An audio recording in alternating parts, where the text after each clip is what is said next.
Bonsoir et bienvenue à tous, nous sommes le samedi 10 mai, il est l'heure de l'info. Bar-le-Duc a célébré hier la journée de l'Europe. C'était également l'occasion pour la ville de renouveler le jumelage vieux de 50 ans avec la commune de Gressheim en Allemagne. Zoom sur les travaux de plusieurs écoles dans le secteur Vitria. L'objectif est de mieux s'adapter aux normes environnementales et améliorer le confort des élèves. En fin de journal, nous recevrons Jérôme Gorgeau, auteur de bande dessinée. Il cumule plus de 300 000 abonnés sur TikTok. Il nous fera découvrir son travail.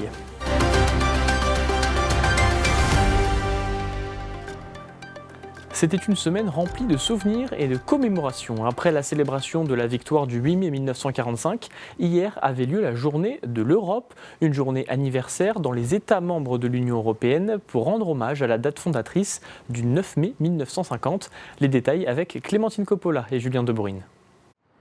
Ce vendredi 9 mai, c'était la journée de l'Europe. Une journée pour célébrer les 75 ans de la déclaration de Schuman.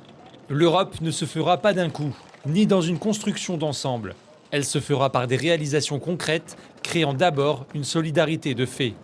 Ce texte, considéré comme fondateur de la construction européenne, a posé la première pierre de la communauté européenne du charbon et de l'acier, devenue par la suite l'Union européenne telle qu'elle existe aujourd'hui. Initiée par les ravages de la Seconde Guerre mondiale, cette coopération économique avait aussi pour objectif de garantir la paix.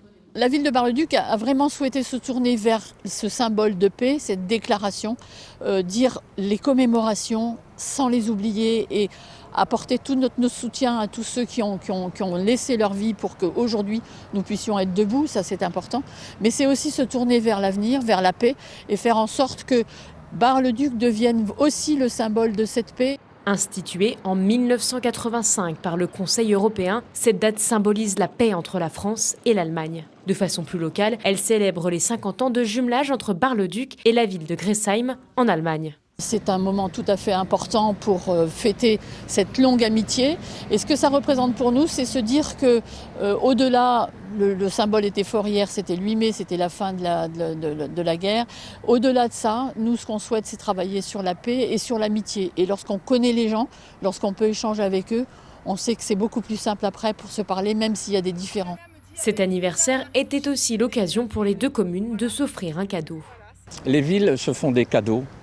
Donc les villes ont des statues, des monuments qui sont ici ou là.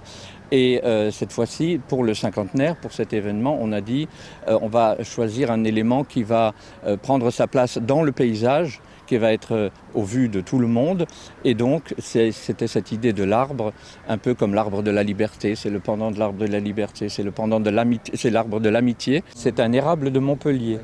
Et pour la petite histoire, ce qui est drôle, c'est qu'en allemand, l'érable de Montpellier s'appelle l'érable français. En plus de cette célébration de l'amitié franco-allemande, le maire de la ville hongroise de Jónc était également présent. La commune n'est pas jumelée avec Bar-le-Duc, mais entretient un fort partenariat. À Pargny-sur-Saulx, dans la Marne, un réseau de trafic de drogue bien implanté a été démantelé au début du mois de mai. L'enquête, déclenchée il y a 3 mois grâce à la vigilance des gendarmes locaux, a conduit à l'interpellation de 5 personnes le 5 mai dernier. Les perquisitions ont permis la saisie d'héroïne, de cocaïne, de cannabis et de plusieurs milliers d'euros en liquide, confirmant l'existence d'un trafic structuré. 4 des individus interpellés ont été condamnés à des peines de prison allant de 18 mois de prison avec sursis à 15 mois d'emprisonnement ferme. La gendarmerie souligne que cette opération représente une étape importante dans la lutte contre les trafics de stupéfiants sur le territoire. Un article complet est à retrouver sur notre site internet et notre application. Tout autre chose à présent. Depuis le début de l'année dernière, plusieurs écoles du secteur Vitria sont en travaux pour réhabiliter les bâtiments et surtout se plier aux normes thermiques. L'idée pour la communauté de communes Vitry-Champagne-Eder est de faire des économies et surtout d'améliorer le confort des professeurs et l'apprentissage des élèves. Les détails avec Léo Martin. Cette école des années 70 va faire peau neuve. Dans cet établissement scolaire Paul Fort à Vitry-le-François, plusieurs travaux sont réalisés depuis l'été 2024. Dans ce bâtiment, les fenêtres, le plafond et même les revêtements sont changés. L'idée est d'adapter chaque bâtiment aux normes environnementales. Ces écoles des années 70 devaient se réinventer.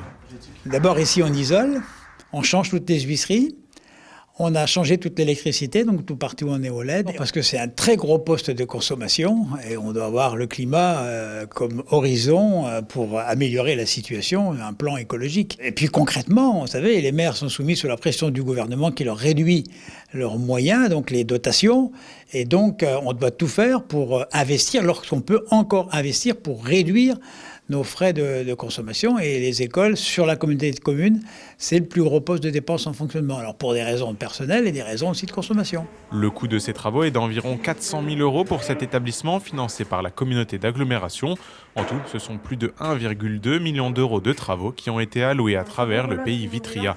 Pour faciliter l'éducation des écoliers, des tableaux interactifs ont été disposés dans toutes les salles de classe. C'est les conditions modernes d'enseignement. Je crois qu'il faut vivre avec son temps. Ça n'exclut pas les livres, mais ça permet d'ouvrir beaucoup de possibilités qu'on n'avait pas forcément avec les ouvrages, en tous les cas pas immédiatement. Et puis vous avez le son, l'image, et donc c'est plus facile à visualiser. Le personnel de l'établissement scolaire est ravi que ces travaux aient été réalisés. Ce chantier a également permis d'insonoriser les salles de classe. Dehors, la cour de récréation va également être végétalisée.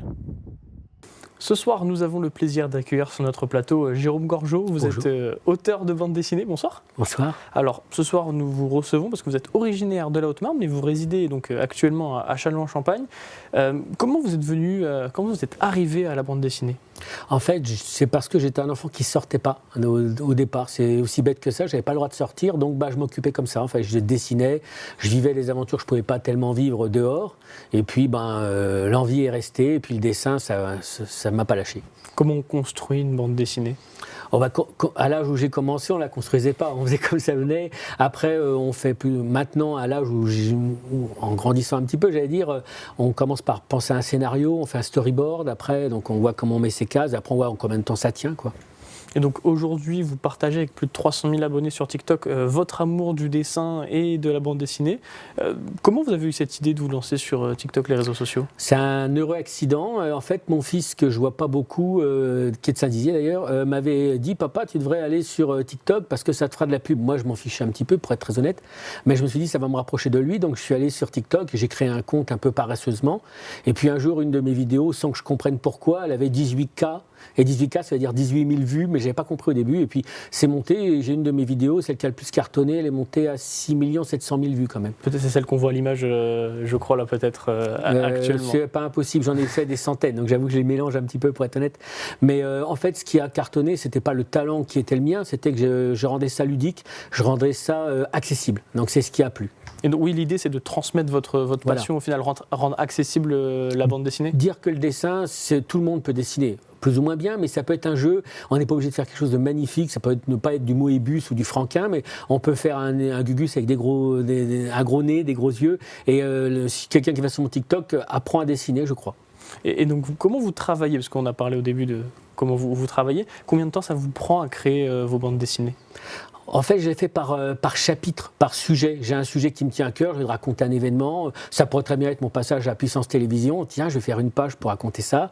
Donc voilà, je l'écris, je me mets à la terrasse d'un café, je prends mon petit café et puis je me mets à penser au scénario. Et puis à un moment donné, après, je le mets en forme. C'est une soirée, 2 soirées, puis voilà. N'hésitez pas, si vous voulez faire une page. Je pense.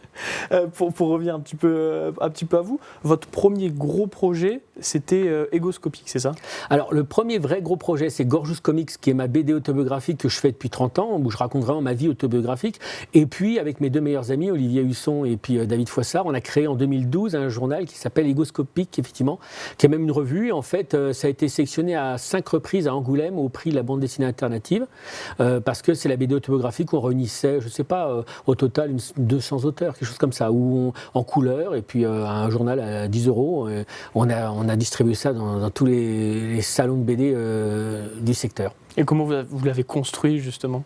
Alors, grâce à Facebook, grâce à Instagram, on faisait des appels, et puis les gens tentaient le coup, ils venaient nous voir, viens, j'ai 2-3 pages, j'en ai 4-5, puis après, je fédérais, moi ou mes amis, et puis voilà, c'est comme ça, petit à petit, ça se fabriquait, en fait. Et donc actuellement, quels sont vos gros projets sur lesquels vous travaillez? Alors là, je travaille à la suite de ma bande dessinée indépendante parce que je l'ai arrêtée pendant un moment parce que je préparais mes expositions et puis que ça me prenait beaucoup de temps. Mais là, j'ai vraiment besoin, envie de... Parce que pour moi, la BD, c'est de la thérapie en fait. Mes BD autobiographiques, c'est vraiment une thérapie. Donc j'ai besoin d'y revenir, ça me fera du bien. Donc j'ai vraiment ce besoin-là. Je prépare une exposition aussi pour mois de décembre à Reims qui demande aussi du travail. Je prépare aussi des fêtes dans mon village. Tout ça me prend beaucoup de temps, donc voilà, les gros projets ils sont nombreux et généralement il y en a d'autres qui se rajoutent en plein milieu. Toujours des projets en cours, plus du coup les réseaux sociaux avec TikTok. J'écris même du théâtre, c'est vous dire. Ah bah, vous êtes un artiste aux multiples facettes. Voilà, faute d'avoir beaucoup de talent, j'en ai beaucoup en quantité, voilà. Et donc pour revenir à ce que vous disiez juste avant, vous parlez de dessin mais pas que de dessin, qu'est-ce qui vous a motivé, vous nous avez expliqué tout à l'heure, à vous lancer sur TikTok? Est-ce que vous comprenez et vous arrivez à voir l'engouement qui est autour de vous? 300 000 abonnés, c'est quand même énorme. J'avoue que je ne l'ai pas bien compris. Je pense que je suis tombé au bon moment, que le fait que je sois ce qu'on appelle un daron, pour les jeunes, ça a pu jouer. Il y avait un côté peut-être un peu un grand-oncle ou un papa, voilà, ça pouvait jouer.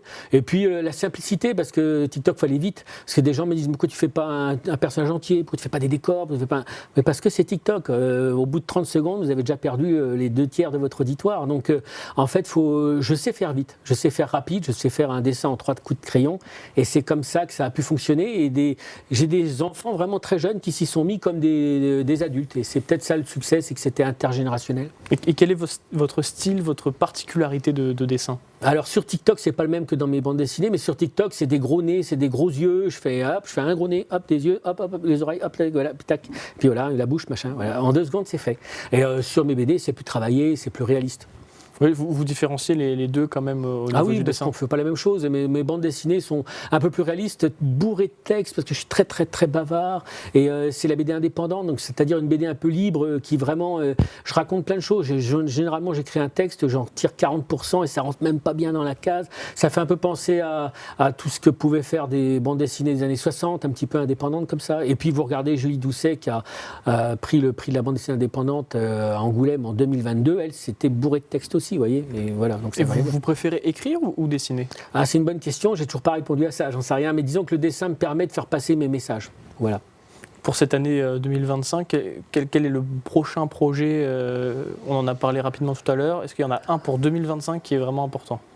J'aimerais vraiment faire une bande dessinée sur un sujet personnel que je ne peux pas trop évoquer pour l'instant, mais que j'aimerais vraiment faire, qui soit où je ne suis jamais allé. J'ai envie d'aller là où je ne suis encore jamais allé, mais quelque chose encore d'assez personnel. J'ai envie de ça. J'ai envie d'essayer de me surprendre moi-même. Donc voilà, en plus de ma BD autobiographique, en plus de l'exposition que je prépare à Reims, à la Maison du Département, en décembre prochain, voilà. Voilà, en gros, c'est ça. Et dernière question, jusqu'à quand vous allez dessiner? Jusqu'à ce que ma main me lâche pas. Non, j'ai toujours envie de dessiner, c'est un plaisir, il n'y a pas de raison que ça m'ait quitté, j'ai 53 ans, donc maintenant c'est un peu tard pour perdre les mauvaises habitudes, je pense. Voilà, donc je continuerai. Très bien, en tout cas merci d'être venu sur notre plateau. C'est la fin de votre journal, merci de nous avoir suivis. Tout de suite la météo et demain midi, vous retrouverez Cyril Viguier pour le grand JT des territoires. Excellente soirée sur Puissance Télévisions.